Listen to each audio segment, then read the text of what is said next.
వరద బాధితులను ఆదుకోవటంలో కూటమి ప్రభుత్వం విఫలమైందని మాజీ మంత్రి వైసీపీ ఎమ్మెల్సీ బొత్స సత్యనారాయణ విమర్శించారు.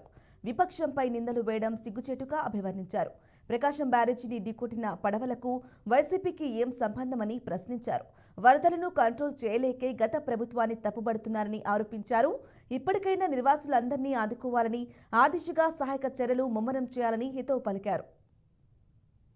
మందికి ఆయన 100 గదులకి వాళ్ళకి 4-5 పడవలు వాళ్ళు తిరుగుతున్నారు. ఇంకొక 8-10 పడవలు వచ్చి ప్రజలు తిప్పడానికి పెట్టారు. వాళ్ళు పెడితే వాళ్ళు ఏం చేస్తారండి?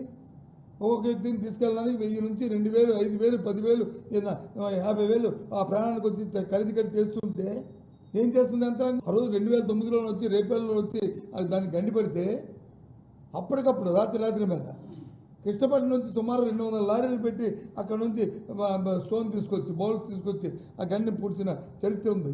మన ప్రభుత్వ అధికారులకు అంత సామర్థ్యం ఉంది. అసలు దాన్ని బుర్రపెట్టి ఆలోచన చేయాలి. ఏదైనా ఇష్యూ జరిగితే దాన్ని హౌ టు ప్రివెంట్, దానికి ఎలా తట్టుకోవాలి, ఏ విధంగా దాన్ని హెచ్చుకోవాలి, తర్వాత రాకుండా ఏం చేసుకోవాలో ఆలోచన చేయాలి. అవి మానేసి ఎంతసేపు బురద పట్టుకొని బురద జల్లడం, రాజకీయాలు చేయడం గత ప్రభుత్వాలు ఇవి చేశాయి. ఏం చేసేది గత ప్రభుత్వం? ఈ వరదకి గత ప్రభుత్వానికి సంబంధం చెప్పండి. ఈ గత ప్రభుత్వం చేసిన ఆ గోడ కట్టడం వల్ల కదా ఇవాళ ఈ విజయవాడ పట్టణం ఆ మాత్రమే తట్టుకొని నిలబడికెళ్తుంది.